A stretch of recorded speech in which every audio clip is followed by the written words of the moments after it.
Right. Good afternoon or good morning, depending on where you are. Welcome to our latest ValueCast on the importance of focusing on the document workflow.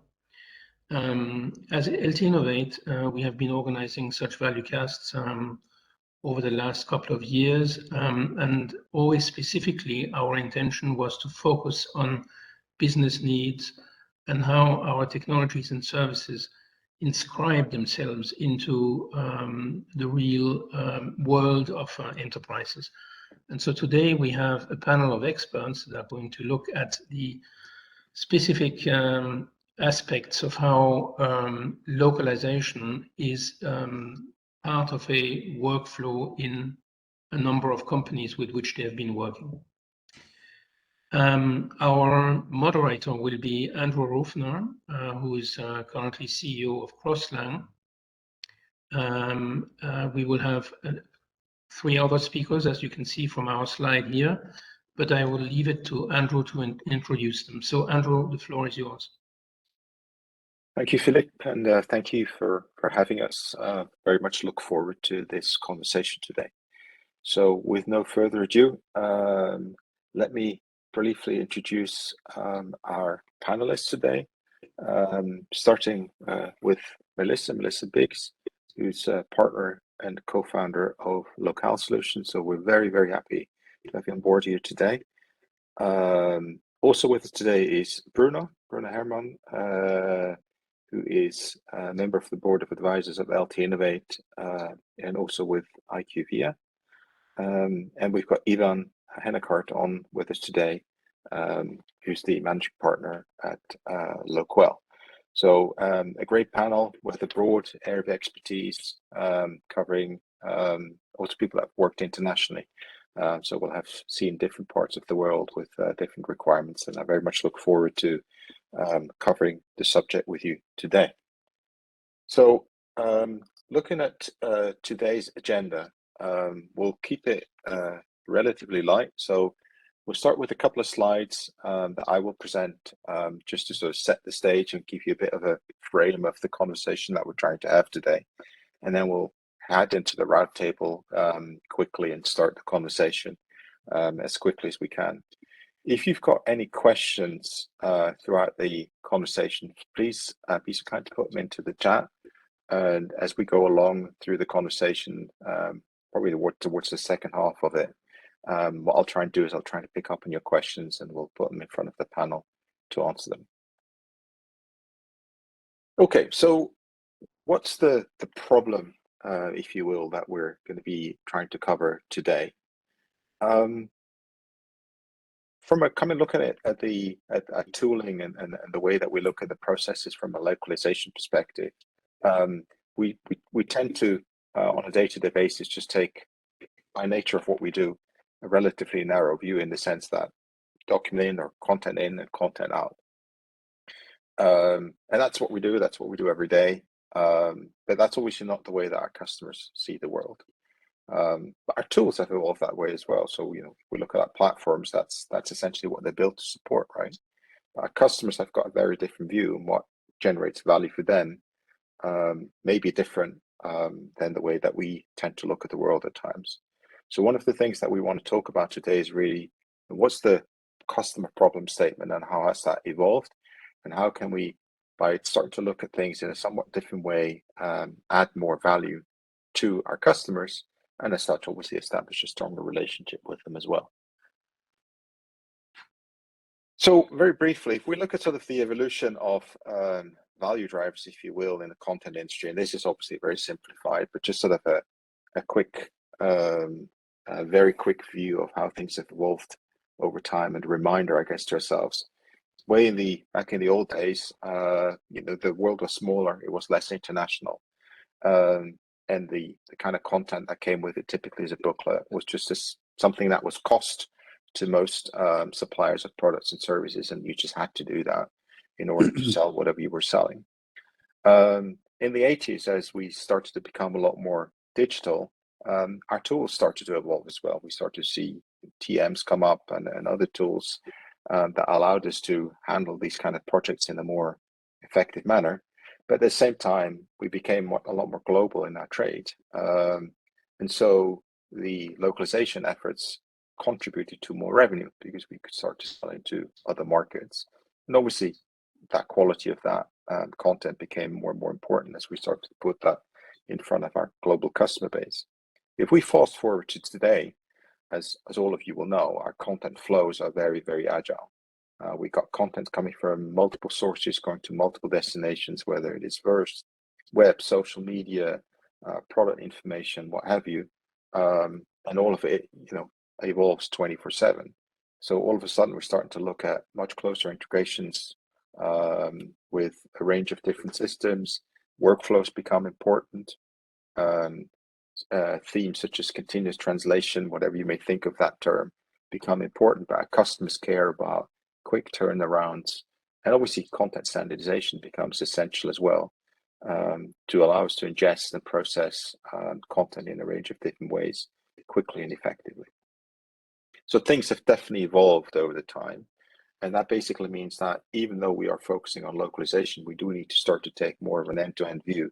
You need to understand different content sources, the different content types, the different quality requirements that they may have, and where that content ultimately ends up, as well as the processes that our customers may have. Specifically, we start to talk also about regulated industries, where there's a lot more complicated workflows that we need to understand if we want to really add value to our customers. So complexity has increased quite substantially over the years. Now, when you start to take a look at this from more of a customer's perspective, and again, that shouldn't come as a surprise to most of us, what do they want? I mean, as a customer, I don't really care about translation, right? I've got a particular content requirement that needs to be processed in a particular manner, and I just want it dealt with quickly, at the right quality, cost effectively, and I understand how these things, where it goes. So I don't really care about translation, and we do have sometimes, I guess as an industry, got a bit of a habit of forcing people to adjust to our way of thinking rather than us adjusting to the customer's actual needs. Ease of use. If I want to submit something as a customer, then I want this to be easy as all my other platforms that I'm using today. And again, if we're looking at existing tooling, some of it is not necessarily as easy as it could be to support our customers. Again, as a customer, I don't really want to understand localization. I've got a particular question and I want it addressed. And if that includes localization, so be it. But at the end of the day, I've got a business problem that needs to be addressed. Transparency is the big thing. Talking to customers, specifically also from a cross-line perspective, one of the things that we see customers asking for very, very often, but not necessarily always getting when you get specifically also to document workflows, but localization is transparency. Understanding where my content is, when it's going to be delivered, where the different elements of it are, what it's going to cost me, and having that all in a single place so I can really start to, from a management perspective, manage my content flows effectively is something that customers want and need, but we don't necessarily always supply to them and make it as transparent as we could. Even though if you see, at least from our perspective, when we see vendors working with customers, the ones that are the most transparent and provide that access to that information to their customers are usually the ones that have got the strongest customer relationships. So it may seem threatening, but at the end of the day, if you're providing that transparency, you're adding value to the customer. And in most cases, we're seeing that relationship that strengthens the customer relationship. In most cases, customers want peace of mind. We all know about the hassles that we've got with data privacy and security and compliance and purchasing needs and whatever. If we can map that into a single system and ensure that all of these things are taken care of, that gives our customers peace of mind. And that's something that definitely adds a lot of value. And ultimately, customers want choice. So if we're looking at access to multiple providers as well and multiple solutions, that's something that customers definitely ask for. So what should we want then? Well, I guess we should want to address that question that customers have. And that basically means that even though we're in this day-to-day mill of looking at localization, it doesn't harm to sometimes take a step back and have a look at what does that customer's problem look like, and what does this workflow look like end to end, and how can I potentially do more than what I'm doing today? And how can I support that? How can I be efficient? How can I be transparent? Can I provide KPIs? Can I provide the insight that is necessary? Another big question is quality that I'm hearing a lot from customers as well. Quality, I know, is a pretty loaded subject when it gets to localization. But in the simplest of terms, even though we're talking about quality very often, fit for purpose is probably one of the key terms. So trying to understand what per different type of content that a customer may have suffices. In some cases, you've got very high quality requirements. And again, regulated industries tend to be a good example of that. In other cases, when content needs to move pretty fast and it's got a very short shelf life, the quality requirements may well be lower. And so trying to understand, in addition to the process, also what quality needs that customer has per content type, and then providing the best possible solution for that is something that really adds value. And we should look at that and try to make sure that we do add that type of value. And have that conversation about that workflow. Think broader than just our part of the world, and making sure that we really add that value to our customers. So at the end of the day, it basically just comes down to taking a more integrated view, also from a whether it's be from a technology perspective as well as from a business perspective. So technology is a means to an end. There's different pieces that fit together into that puzzle, but we should not take an isolated view and make sure that we really support the processes that customers have. And all of those building blocks are really out there. It's just a question of the willingness of putting them together. Making sure that the stacks don't only serve our needs, but also serve customers' needs. Again, very often we look at the part that we are responsible with and the part that we're dealing with without really looking at the end-to-end requirement and the requirement that the customer really has. And that basically means we're not only supporting the customer not to the extent that we could, but we're also not really doing ourselves a favor, because we could probably be doing more for this customer potentially, or also drive more revenue for ourselves. Automation is another key subject. It's always been a sore subject, from anything to TMs in the early stages to machine translation and other subjects, but automation is key. And at the end of the day, what it does, it also allows us to make sure that our teams spend their time on value generating activities rather than just having hands pushing content backwards and forwards. A good example is all of the emailing, for example, that goes on managing projects. If there are platforms that could avoid all of that altogether, and keep that content in one place, secure, so you can measure it later on with KPIs and so forth. Where if you're not making use of that, you're basically cutting short, both for yourself as well as for the customer. And then these days, it's just key that compliance and security, transparency and reporting are just table stakes. 10, 15 years ago, that may have been different, but these days, that's table stakes. And if you're not able to provide that, you will find yourselves in challenging waters pretty soon if you haven't already.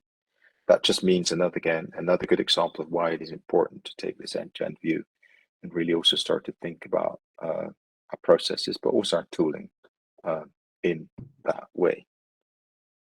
And that takes me to the end of the introduction and the subject that we really want to talk about today. So what I'd love to do is, rather than you hearing from me all the time, is to go around and first of all start with the first view of every one of our panelists.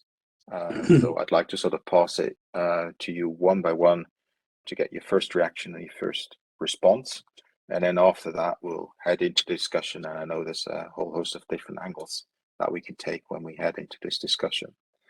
So, Melissa, can I pass it to you first for sort of first view from your perspective? Oh, absolutely. Thanks so much. This was a great presentation and introduction. What I'd like to add to the discussion is that many companies, I'm a consultant with with many large, medium, and smaller emerging companies throughout the world. And one of the things that people are struggling with now is this leap along the digital highway, which means that many places that have localization groups in place are working potentially with a single piece of technology, and the demands that are coming to them from their customers are for them to really respond quickly with all types of documentation, everything from emails to chat to more formal types of documents that need to be processed quickly and managed through a language portal.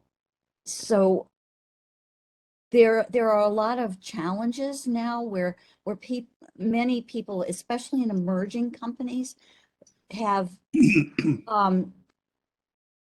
infrastructures that perhaps are very basic, and they're ready to move to the next step, where to really accommodate more automation and more ability to handle effectively, cost effectively, and quickly and with quality the kinds of content that are being passed through to them. So I think you're really spot on, Andrew, with the points that you've made. Great, thank you for this first view. Ivan, can I pass it on to you, maybe? Sort of give us at least your first sure. view. Sure. So I think that I mean, to echo what Melissa just said, and the points in your slides, I think that what I'm seeing I'm also a consultant with a lot of large LSPs and language services companies, but also customers. What I'm seeing is, you know, the situation has evolved quite drastically over the past 5, if not 10 years, right? Where you know, we had developed as an industry a solution for localization and translation that may have been good for the 80s, 90s, and early 2000s, but the explosion of digital content has made it such that on one end, you have customers who have had to develop an ecosystem to essentially support the content lifecycle that they need as a corporation. And my first question is, do we really understand that? Do we really integrate and include ourselves in there? And second point I want to make is that the customers, especially in the developing economies, have a completely different level of adoption with digital content. You know, I just spent 5 years in Asia. As an example, the way people interact with digital content in developing economies is probably 10-20 years ahead of what we do or what we know in the Western world. So again, are we really answering the question? I think the velocity of content, the need for inclusion, I mean, that's all part of branding. If you're not an inclusive brand, if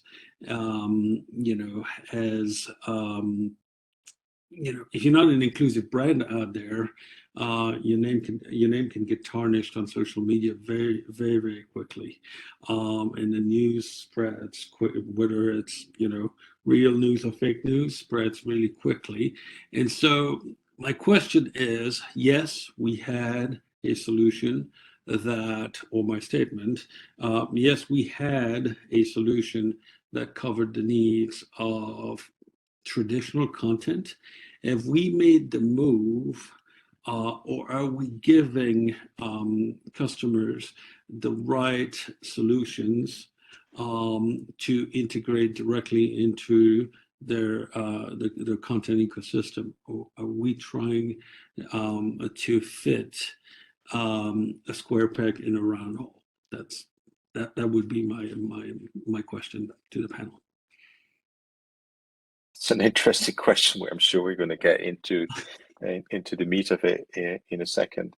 But before we do so, Bruno, first reactions. I mean, I know that you've, with your background, seen everything I think that we've talked about, but you've also quite extensive background in regulated industries, which just, as I think you can compounded challenges. So, from your perspective, I mean, what's your first response to this?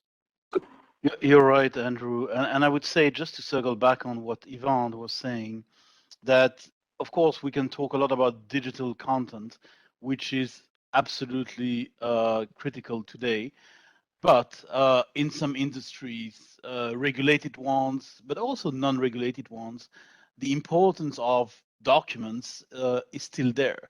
It's not all digital because, of course, in some industries, like finance or life science, you need to produce documents because that's how it works. That's how the business is using content. They use it in PDF files or in Word files, but also in other industries. I can think about the tech industry, for instance. Some people still like to have documents when it comes to, a user guide or even some marketing materials, because documents, if I use the generic version or the generic definition of document, it's really something that is portable, that is shareable.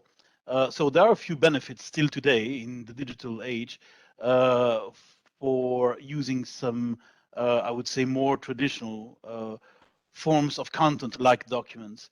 But the other thing that I would like to highlight here, and I think indeed, I agree with Melissa, your presentation was spot on, because I think what I tend to say when people ask me, what is a workflow for you? And of course, workflows means different things to different people. But I would say that I like to compare workflows from a content management perspective, to content factories.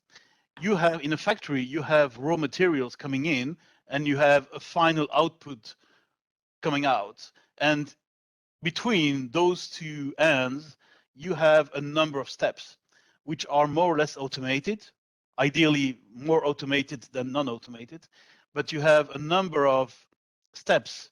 And when Philip asked me to publish my teaser for this session, I like to say that workflows have to be robust and flexible.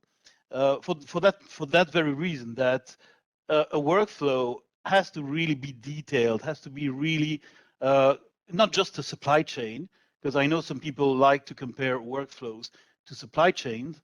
I would agree with that, but I would say that we need to go one step further, which is that workflows today need to be really value chain, not just supply chains.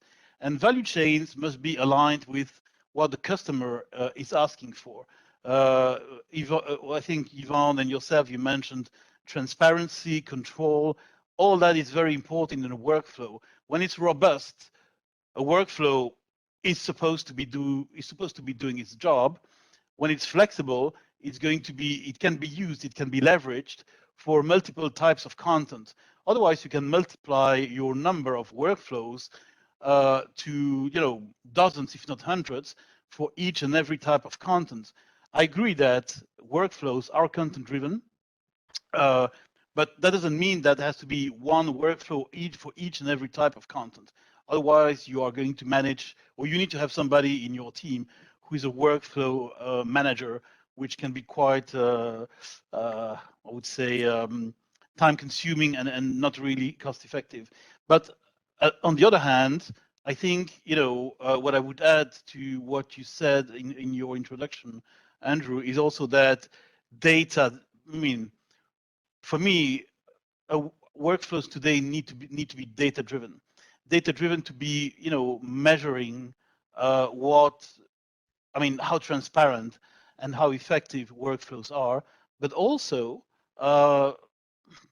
really, focusing on what is really important to demonstrate with the workflow, because customers, they just expect something from your workflows, and that needs to be aligned with the customer experience, so that if a workflow, for instance, includes 5 or 6 different review steps because someone needs to validate this, somebody else needs to validate that, or a notification needs to be sent to this person and then to the next person, I think it needs to be really aligned with what is going to be delivering the customer experience. Even sometimes if it means that a workflow might be more complicated than what we would like to. I've been facing that many times, that I wanted to keep it more streamlined, more simple in a way, but I realized that if I was going to do that, I would have missed probably, or I would have run a risk of not meeting the customer experience. So I think my question to the panel and to the audience would be, how do you, in your experience, how do you manage workflows to deliver customer experiences? And based on everything that we've said so far, so control, transparency, and unification. So I actually quite like your factory example, in the sense of, if you think of it more of a production chain, probably a number of people may not necessarily like that, in the sense that it's got a blue collar touch to it. But if you look at modern factories, they've got quite complex processes. And we've obviously seen in the 80s also things such as just in time, supply coming in and so forth in production environments, which basically means integration, very close integration with suppliers. And Industry 4.0 takes that to a completely different level, right? So if we extend, maybe for the sake of this discussion, to drill a little bit more into that complexity of that workflow. So you've mentioned a couple of things that I think that are key. Always sort of the just-in-time element, the data element, the insight, which is definitely important for both the customer as well as the supplier, because that allows us to improve. You talked about supply versus value chain. Ivan, I think you also talked a little bit about velocity and integration. So what are maybe it's good to just sort of look at what are the key elements that contribute to that workflow, and really make it into, what do I need to look at, if you will, as a customer? What are the kind of things that I would need to think of if I wanted to take my workflow to the next level? I don't know, Melissa, maybe you've worked globally as well with many large and small customers. I mean, if these kind of questions come up, what are sort of the first kind of things in your view that pop up?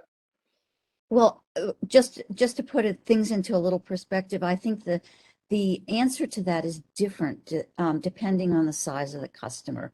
I know Bruno works in a highly regulated industry, and if you're in a larger, more mature company, the workflows are going to be more complex. There will be much more conversation between your customers and you about the values that are coming out of the workflows. And I would especially emphasize that what Bruno said about having the data. The customers today are very focused on the types of data that they're getting from their workflows, both on their own side and from the localization side too. And it needs to be relevant data.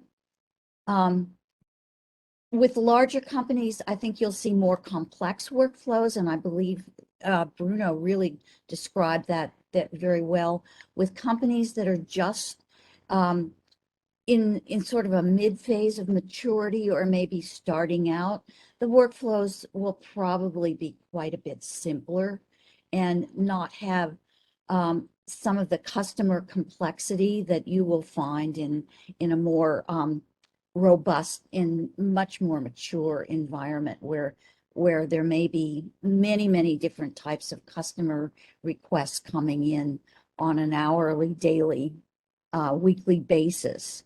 I don't know if that answers your question, but just giving a little bit of background and perspective, I believe that the answer is going to vary really wildly depending on the size and maturity of your company. That's a very valid point. So, Melissa. you know, in looking at a system, you would want a system that's very flexible, that manages anywhere from a simple workflows into the very complex workflows with connectors to various other systems that may be required in a company. Okay. I mean, maybe for the I mean, we're talking about workflows in a broader sense. Maybe can we sort of drill down and make this a little bit more tangible? I mean, we're talking about connectors is another thing that just came up, and I think Ivan, you spoke about that early on as well, or at least you sort of referenced it.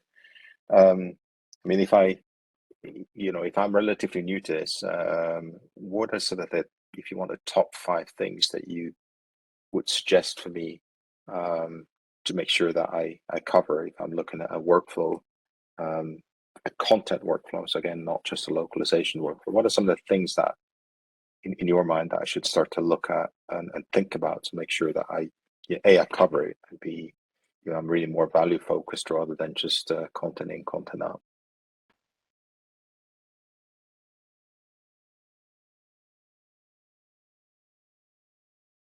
Ivan, I think I hear you. I hear speaking, but you're muted, I think. I muted myself, sorry. So I was going to say, Melissa, do you want to take a first stab at that, or do you want me to go for it? Ivan, go ahead. I was thinking you'd be good to start. Yeah. So I think there's a distinction, right? There's workflows for localization and translation. And those are pretty well established. I mean, they vary if you're using MT or if you're using post-edited MT. I mean, there's a variety of getting the job done, but the workflows are pretty well established. What I sometimes, or often see is the content workflow. So what happens pre and post processing of the translation, and I think that's where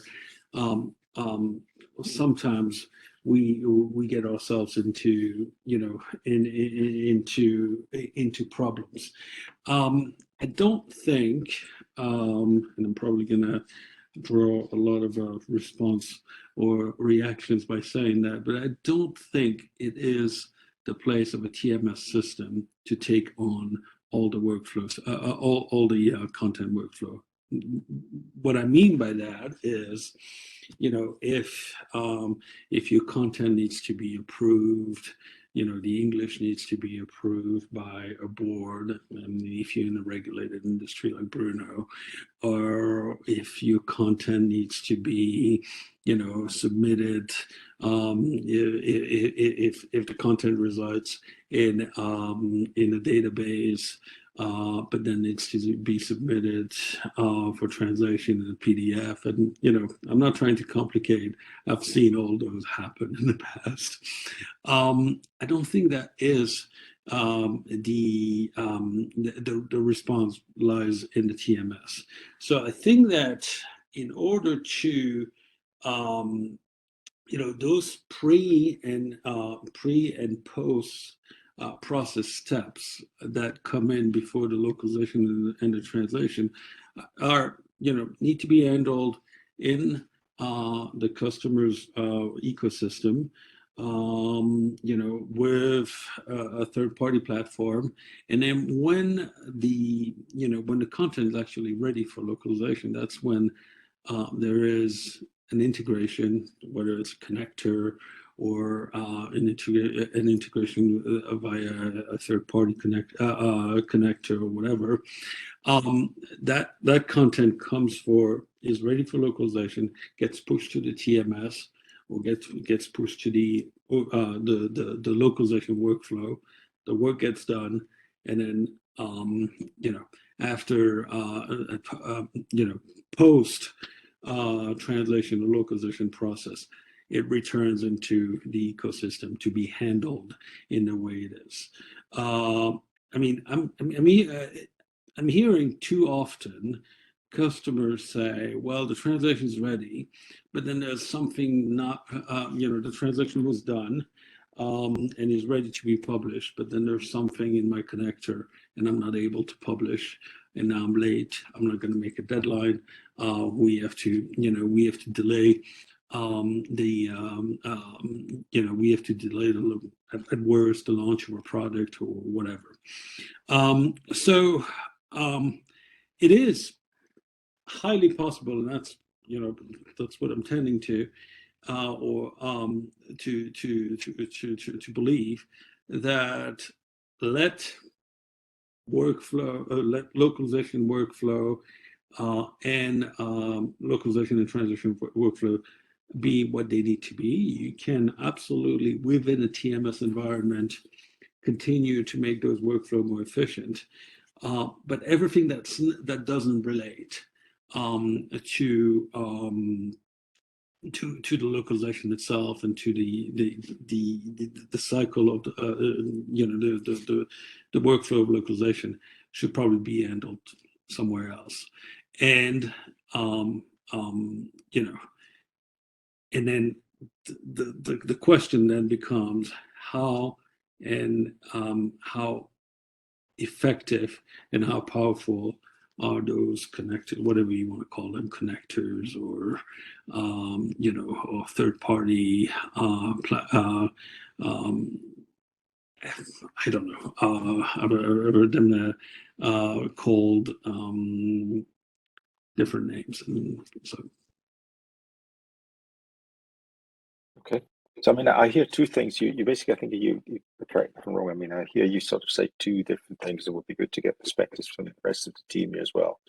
One, I think, is that you're basically advocating, if I understand you correctly, that the to look at the end-to-end process that a customer's got, and I think Bruno sort of referred to that to an extent as well, where there may be multiple steps in preparing content.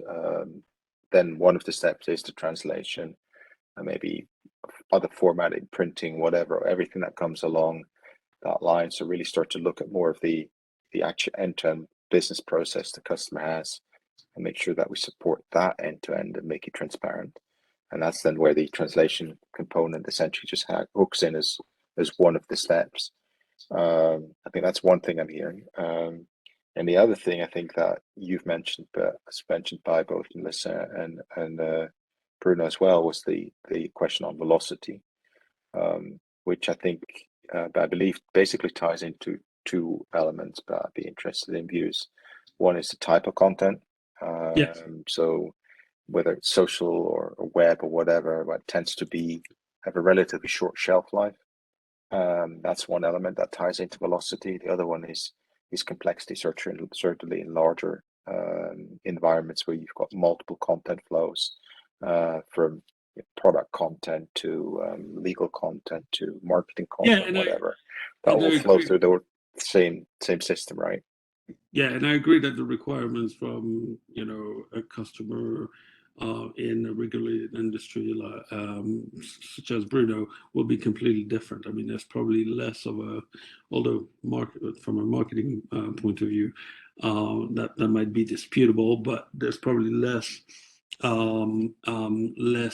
focus on digital content for quick release than on ultimate documentation of each step of the production process, because it is a regulatory requirement, right?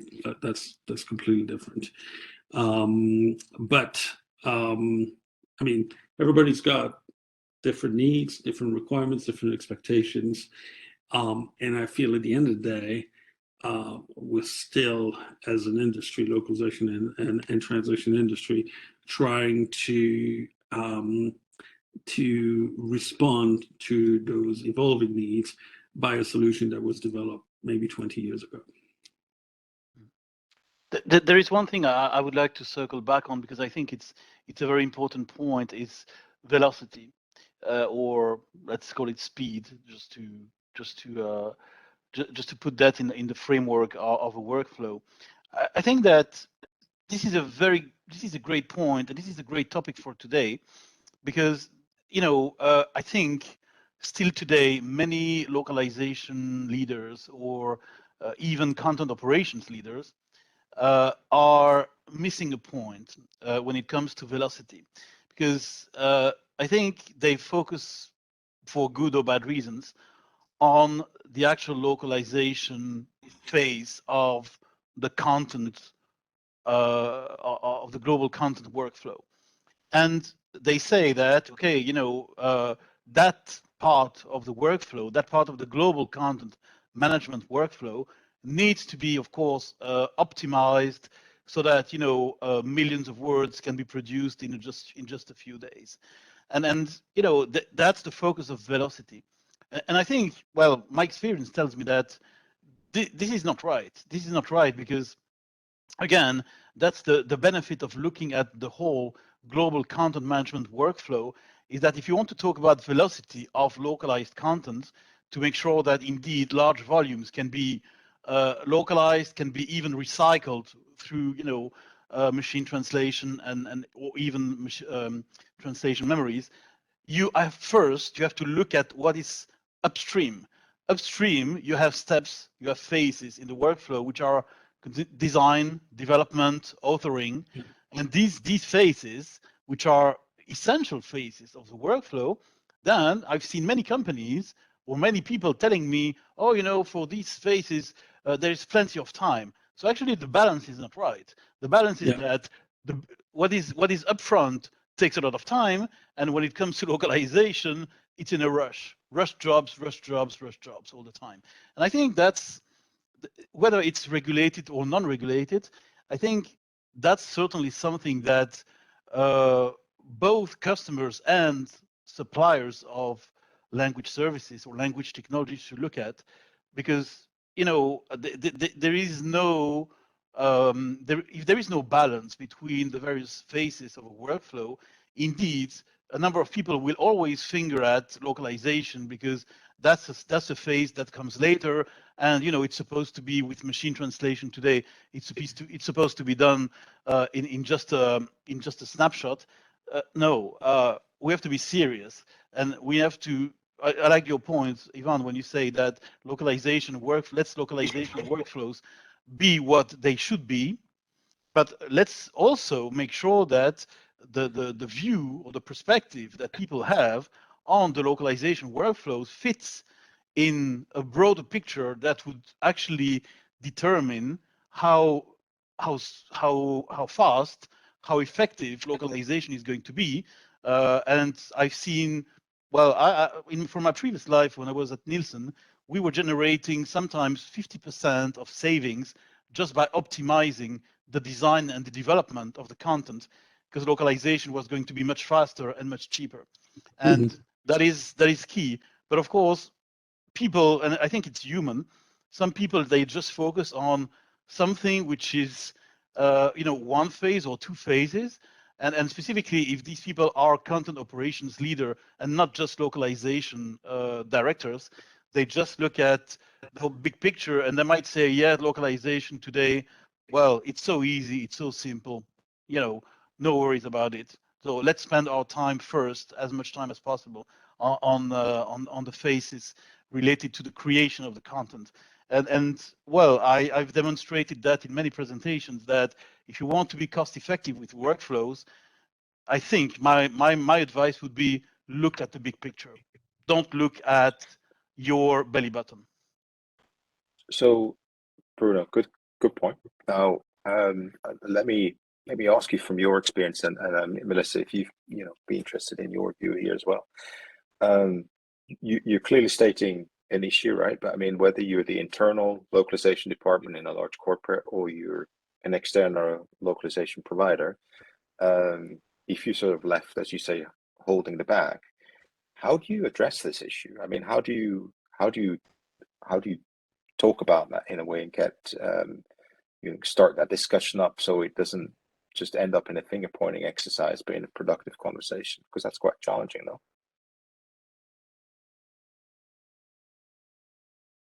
Melissa, do you want to go first, or I actually my answers will be short. So Andrew, you will get a short answer to that. I love short answers. Go ahead, Bruno, with your short answer. Okay, all right. Well, Andrew, the way I put this in a conversation, a productive conversation, is I compare the cost of doing things right, doing things wrong, and doing nothing. Mhm. Still not an easy conversation to have, no. But yeah, Melissa, what's your I would say that experience? different types of content require different timelines or velocity. Basically, if you are in an industry where you're producing a product and your content is product documentation, that is often a longer lead time. It's bound by project management constraints, schedules, etc. Even with an agile development environment, there's space in there to manage that velocity. Whereas with other types of content that you might be dealing with, for example, a marketing piece or an announcement that needs to go out very, very quickly, that's a different velocity discussion that you need to constantly be working on. And with that, within an environment of the localization group, there are obviously different cost models that can apply to these different types of content that are being requested. So if it is a rush job, there may be a different cost model to the customer than one where you're working within a defined timeline framework. I would also like to add, Andrew, going back to your question initially, which was if you gave 5 different areas to be aware of, we've talked about content type and the complexities of different content types, which are really critical and key with the customer. Velocity, which we've just discussed, data, which we've talked a little bit about, and the differences in data measurement that a localization group might find relevant versus what your customer really wants. And those may be 2 very different data points and data sets that you're dealing with. Priority would be number 4, and cost. Cost is a very big variable depending on your cost models within your company and outside if you're working with third parties. So those would be my 5 areas to be looking at. That's a very good list. Thank you. Maybe we just zoom in one of those, the differences in data models. That's probably a pretty good one. Would you mind expounding on that a little bit? Oh, not at all. This is kind of a traditional discussion, and I see it all the time within the industry. That within localization, the data that is relevant to an operation, either with a TMS system or your overall operational system, tends to be very inwardly focused on things like your word counts. That still comes up. That's so old, and it seems to still be a common comment that comes up within localization providers who still focus on that as their main data point in the efficiency of processing the word versus what your customer may want to find out, which is how is this piece of content being used? How many hits do we have on it on our website? What kinds of comments are we getting back if this is a document? that's being used. These are more customer focused pieces of data, and this is very simplistic when I'm talking about now, but I hope you can see that those are two very distinct points of view. One is an internally focused localization view, which is goes back 20, 25 years and may not have as much relevance today to your overall operations as these other data areas. Bruno, maybe you'd like to add some points to that. Before you do, Bruno, if you don't mind, let me just, I know we say I'm not agreeing, I'm not disagreeing with it at all, but let me just maybe challenge this a little bit in the sense that if you're looking at this from a provider's perspective, very often words is what you're being asked to provide, right? That's the measurement that your customer is throwing your way. It is sometimes very difficult, I guess, for a provider to engage in a conversation with the customer, even though that I agree with you. I mean, those are the measurements that at the end of the day you want to have as a customer. If the other side of the table is not necessarily mature enough to have that conversation with you. And the other element also there is that the person that is probably asking you to do that content, in many cases, the localization department at the customer side is not necessarily equipped to have that conversation with you. You really need to move up into different parts of the customer's organization to have that level of a conversation. You need to find the stakeholder that cares about the kind of things that you just talked about, Melissa.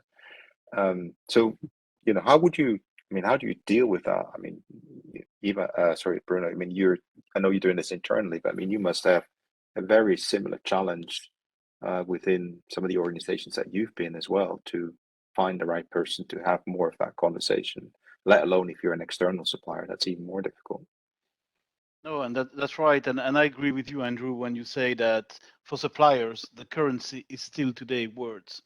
And specifically when you talk to procurement people, sourcing people, they are interested in, words and cost per word and, well, all these things that we've seen for more than 30 years now. And it's still, for me, this is still a big issue, a big concern. So to your point, yeah, I usually want to engage people who are going beyond the cost per word. Not to say that those people are not going to be, interested in knowing about, the cost effectiveness of the multiple options that will be on the table, but it will be more driven by something that, in my opinion, should be a goal for everybody, including procurement people. And I hope there is no procurement people in the audience today, by the way. Too late now. Is that it has to be really in line. It has to be really all about delivering the customer experience that is needed. And I just wanted to circle back on my previous short answer to make sure that I'm well understood.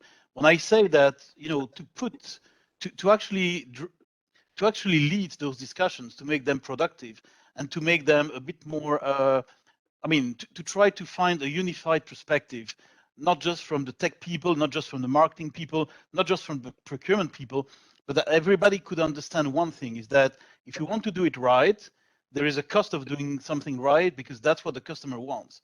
There is a cost of doing things, there is a cost of managing the content workflow not in the right way, which is not going to meet the customer experience requirements. And of course, an extreme case, but I've seen that in some organizations, where people were saying, why should we do this in the workflow? Why should we do that? And I would say, okay, guys, let's remove them from the workflow and let's see what's going to happen. And then I just show them that, again, the impact on the customer experience is going to be dramatic. So the point is really that to get out of some sort of, conflicting or diverging views on what, cost effectiveness should be regarding content and localized content in particular. I think we have to we have to get out of the traditional currencies, the traditional discussions.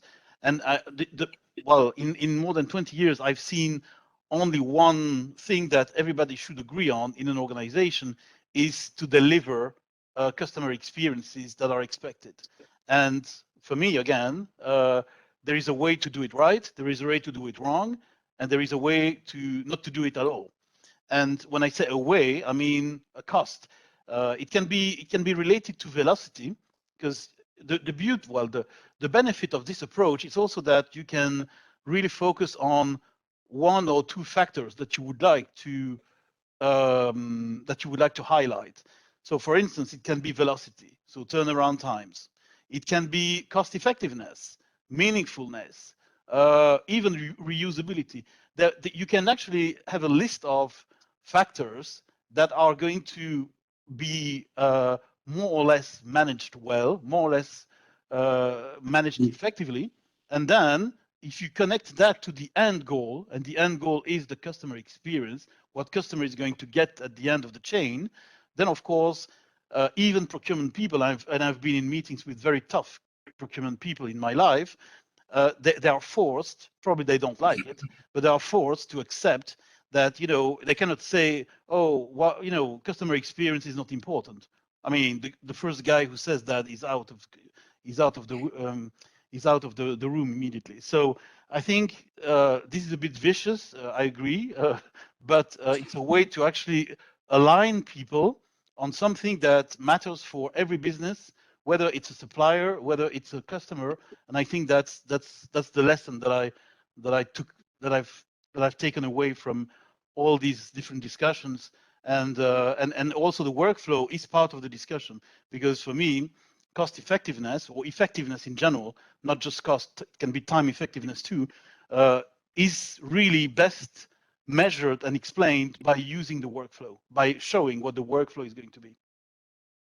I mean, isn't it so? I mean, I think, Melissa, you sort of touched on that in a way as well, that since we started with a workflow, sort of getting back to this workflow subject to an extent, the ability to have those measurements in a workflow, in a broader workflow that doesn't only cover just a pure translation step, that allows us to actually see those KPIs of the way content's been used, its quality, and so forth.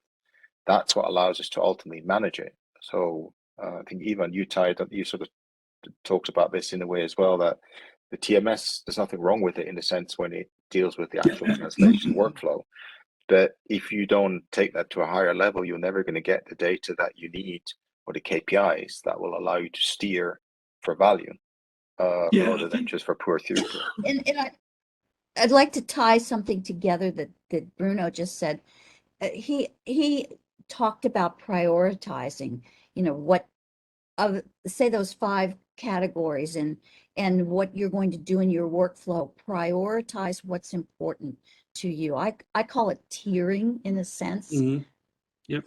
To look at the key areas within your operations that really matter. But overall, it's about the customer experience, not your immediate customer internally, but your end customer who's going to use your product and is never going to see your workflow, but is going to be affected by what you do within that workflow. And I couldn't agree more. I think that the gauge that we're using to measure the success of the localization and translation is the word. I mean, I want to go back to what you said earlier, Melissa. We measure everything to a word. How much does a word cost you? How much can we save you per word? How many words can we process? But at the end of the day, it means nothing to an outside audience, right?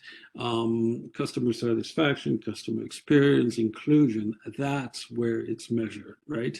And I think that as long as we continue to make and there are exceptions, I'm not generalizing, but as long as we we continue to make this, this is very simple, just send us the files, we give you the files back, what comes in comes out, very, very simple. We don't we fail to expand the conversation on all those aspects that are important to the customer, and we fail to bring value to the interaction, because to me and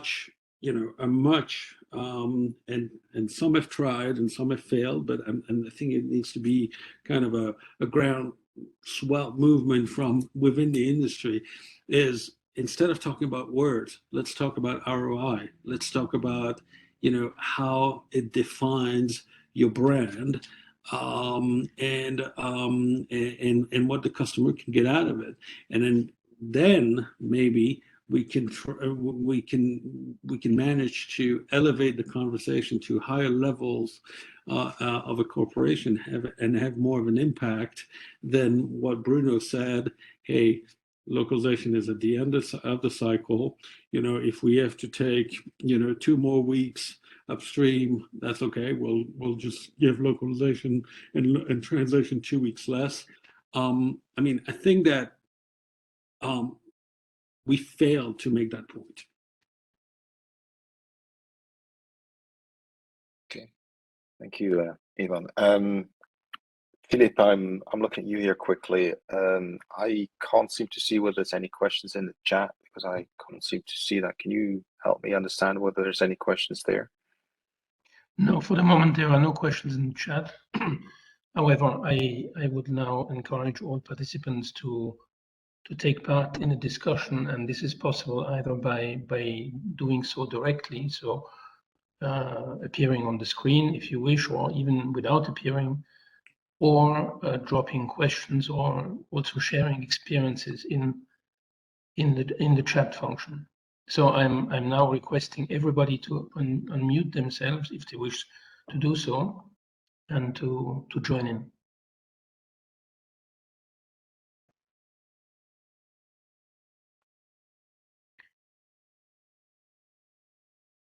It's relatively quiet, so please note, Yes. don't be shy. If you've got any questions or comments or disagree with us or agree with us, it would be interesting to hear what you think.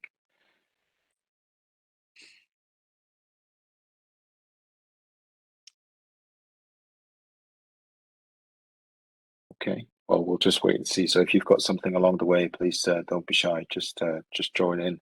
But maybe as we're sort of getting towards the end of this, the allotted time, allow me just to throw in a very different subject into this conversation as well, and that's the one of privacy and anonymization of data. That is becoming increasingly challenging in localization, in data processing in general, but obviously also in workflows. I know, Bruno, you probably, again, given your background, I assume that that's one of the areas that definitely affect you quite a bit. So, any views on that? Yeah, well, that's a very challenging topic, and yeah, it's an interesting one, because this topic has been discussed for quite a number of years now, and I think that it's eventually, yes, it has a huge impact on regulated industries for a number of reasons: finance, life science, legal, but also to other industries like marketing, business intelligence, market research, because of course now, personal data or PII data can be found in many types of content, specifically collected content, collected data. And of course, this topic is also closely tied, at least from my perspective, closely tied to this emerging business of language data, which is so important now in the industry. But I would like to make a point here about anonymization, because actually there are 2 things that we should be considering when we talk about anonymization. The first thing is the phase called anonymization itself, and I think a number of suppliers or a number of companies have managed to really find a way to anonymize data, PII or PHI data, in a fairly automated way, and at this point in time, I would say, from what I can see, this has made a lot of progress. However, the other part of the story, which is much more challenging, is the de-anonymization phase, which is when actually you have to put the personal or the PII data directly in the content that is localized or that has been handled. It doesn't have to be localized specifically, but it has been handled. And this is where currently very few companies, very few organizations, not just about companies, there are public organizations also working on this. Very few very few organizations have been really addressing that effectively. So anonymizing is now, I wouldn't say easy, but it's relatively well under control in an automated way. But it's the real challenge is when it has to be de-anonymized, and when, of course, content needs to be put back in its original form. And this is, I'm hearing that from not just from in the life science industry, but also from from the finance industry, where they have the same challenge, more or less.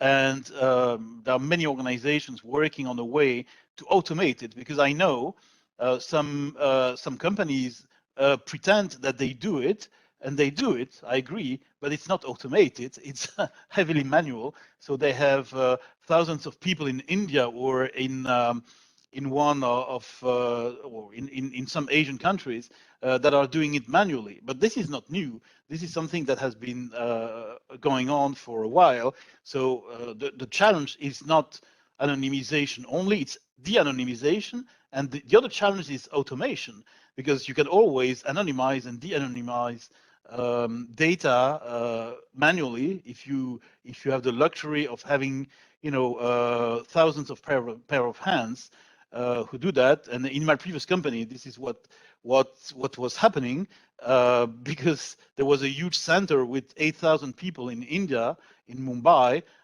dealing with data curation and data anonymization, but it was all manual.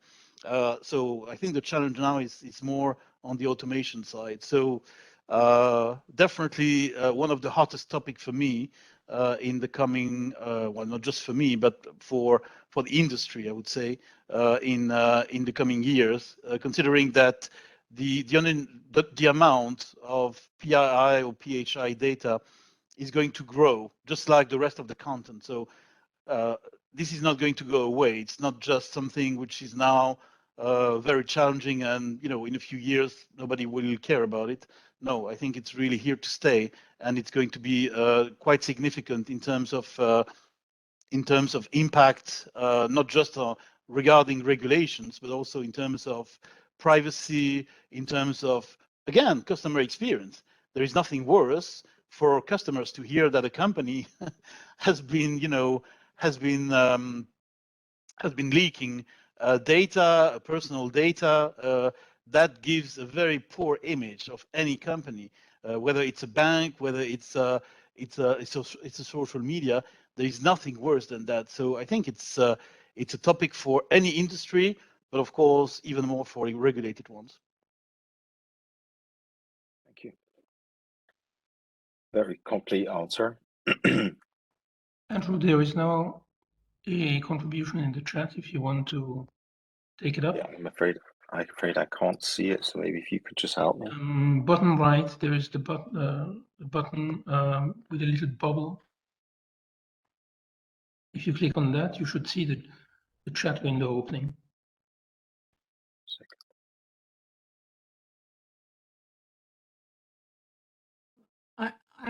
Maybe I read it out. Yeah, I was asked the question.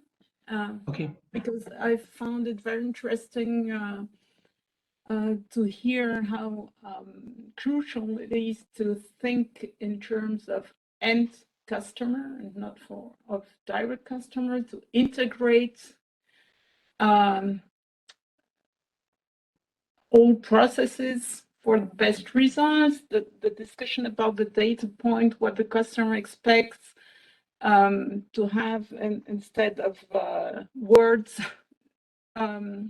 measurements, something more closer to him, or what Ivan said with just send a file, we'll send back to you. That's everything to me, which make the quality of a good translation process, not only translation or localization, not only understanding itself as localization alone, but as a part in a chain, a broader chain that leads to the end customer. And I feel both on customer side as on provider side, this understanding fails greatly, lacks greatly. And I try very often to get this point to my customers, but I feel very often they are not receptive to it. They don't understand really the impact, the implication of it, or it's too complicated for them to implement this in their organization. And I just wanted to have your feedback. How do you get along with this type of reaction? Because to me, it's at the expense of the end customer. That was the idea behind my question. And I think that's correct. And I think that, yeah, I mean, as you described, Christine, more than often, you know, the interaction is, hey, I've got 150 words. It's in, I don't know, HTML format. I'm gonna send it to you. When can you send it back? And then that's it. You know, I think it's not only on the part of the provider. I mean, a lot of the you know, a lot of times, even as a provider, and I was a provider and as part of LSP in the past, you know, when you try to have those types of conversation, the client will say, "Hey, I just need, you know, I just need the rate. Typically, I'll probably go with the lowest rate." And as a result, we've commoditized the entire thing. And I mean, I'm always surprised, well, not surprised, not the right word, but you know, I'm always amazed that, you know, you can lose an established relationship with a customer for a couple of cents per word. To me, that's because you've failed to establish the value add or the value generation. I don't necessarily think, and I have nothing against obviously localization groups and localization teams within corporations, but I don't think that they're equipped to have those types of conversations. They're often at the end of the cycle, at the end of the workflow, trying to get something done in a rush manner.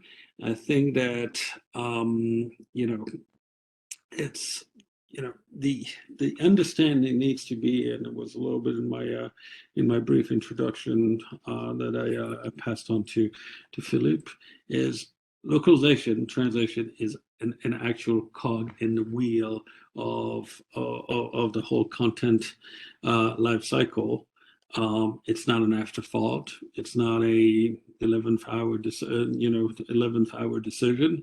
And unless we fail to bring the elements that elevate the conversation for all parties involved, I don't think we're going to be able to change the dynamic. And so maybe what I would recommend from on the part of the LSP, let's stop making it sound so easy. You know, the black box approach, you don't have to worry, everything will be done, and you'll get your files back. It's not true. At the end of the day, it's not true. I mean, there's a high level of automation, yes, but it is still a very complex proposition to take content, not only content, but the infrastructure in which the content lives, and provide a customer experience as a result, a customer experience that's even either equal or even better more advanced than with the original content. That's the type of conversation that we have to have. To me, the conversations happened. If the initial conversations about localization and translation should happen at the inception of the entire project development, because that's where they live, just like the rest of the elements of the project. And I don't have a magic wand, and so I can't tell you how we do that, but it is by making sure that everybody understands the complexity of what we do, that I think we'll be able to raise the issue. I mean, how many times as LSPs are we included in development meeting? Are we included in a planning meeting? No, we always come in. Always is a big word, but in 90% of the cases we come in at a time where everything's already been planned. And so instead of participating in a plan from A to Z, we're participating in the plan from M to P, where everything's already been decided for us.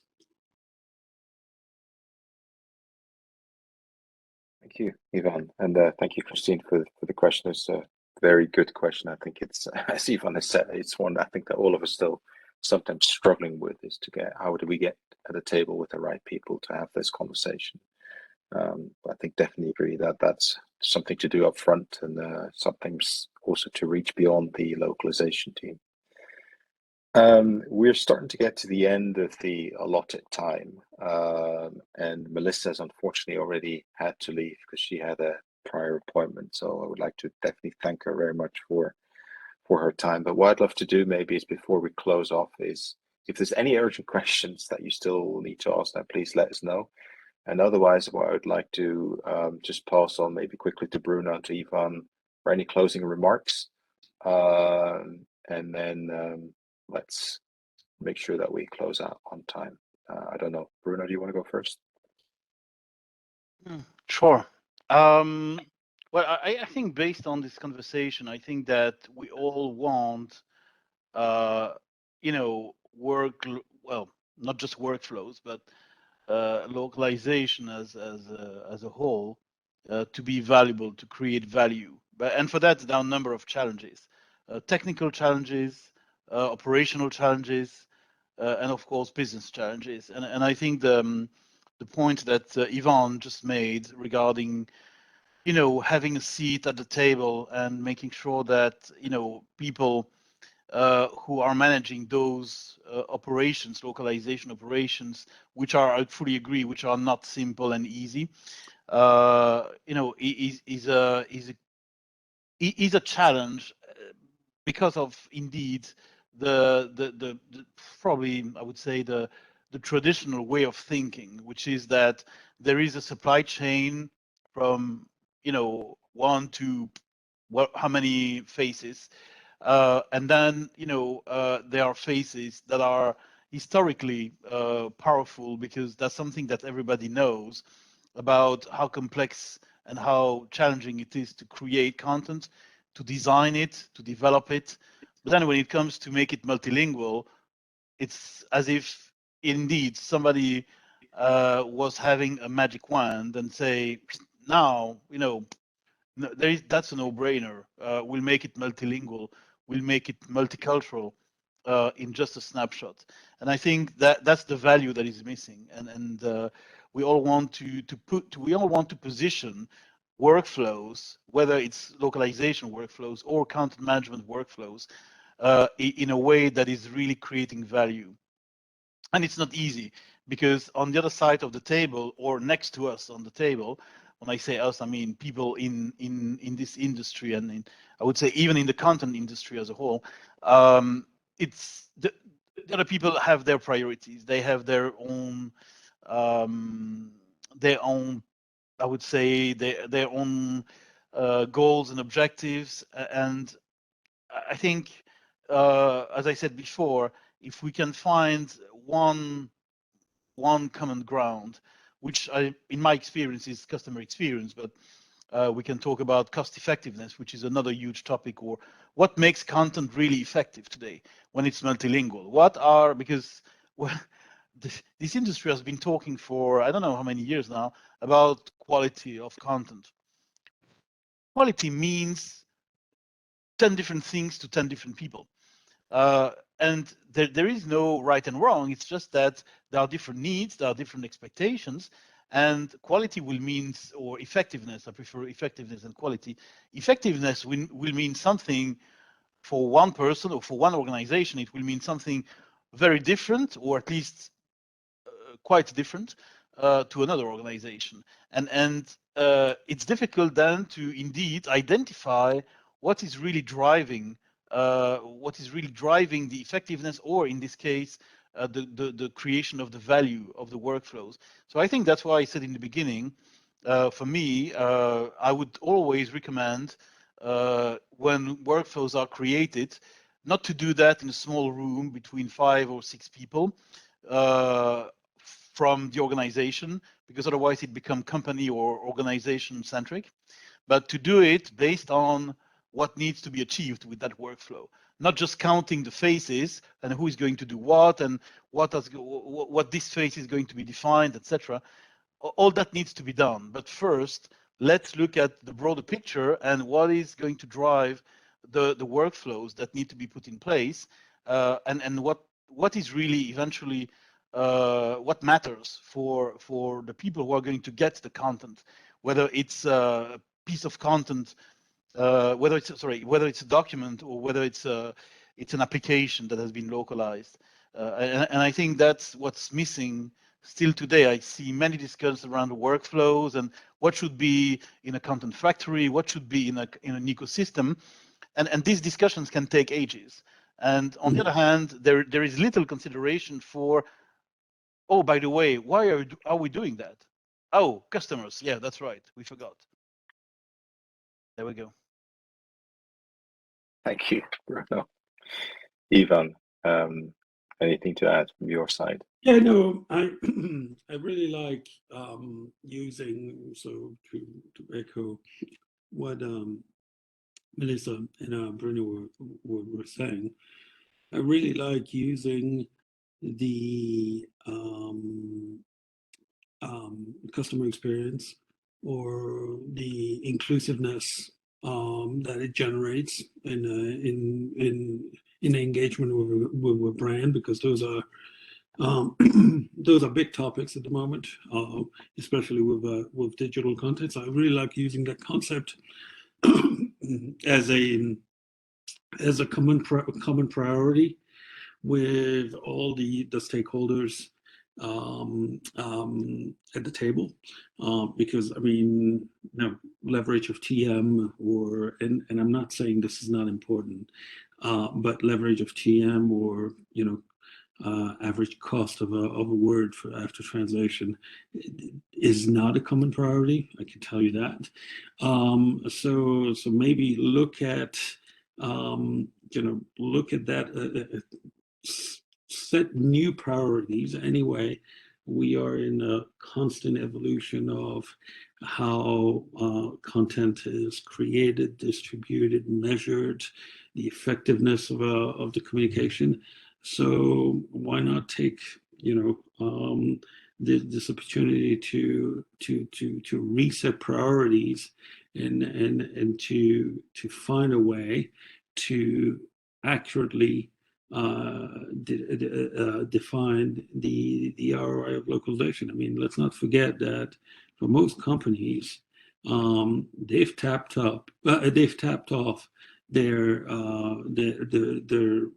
local markets, the markets where they are, and overseas market represent often more, if not more revenue, more of an opportunity for additional revenue.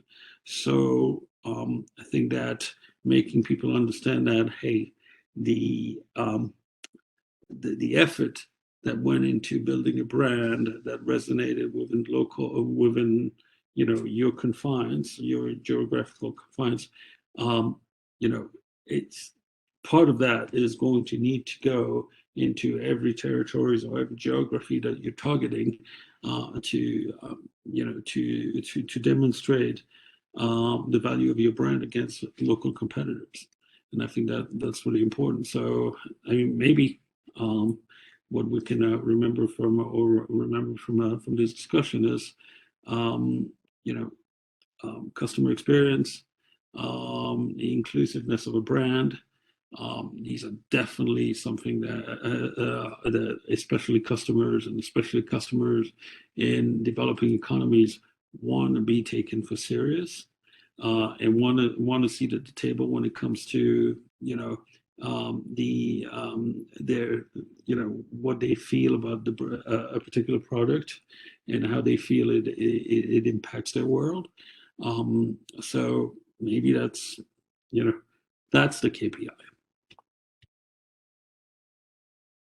Thank you, Ivan. And yeah, with that, we're sort of getting to the end of the time. So I would really love to thank, first of all, Melissa, unfortunately no longer with us because she had to run, Ivan and Bruno for your time and for your insight. I've definitely learned a lot more than I thought I would. It's been very insightful to hear these different views. So thanks a lot for taking the time. Thank you for everybody who was attending. I appreciate your time as well, and I hope that this has been valuable to you. And then last but not least, thank you to Philippe and LT Innovate for hosting this session and continuing to host these sessions for us. So really very much appreciated that you create the platform for us as well. With that, once again, I'd like to thank everybody. The recordings are going to be made available of the session, after the session. And again, I'd like to thank everybody very much for your time today and wish you a very nice day or evening, depending on where you are. Thank you very much, and bye-bye.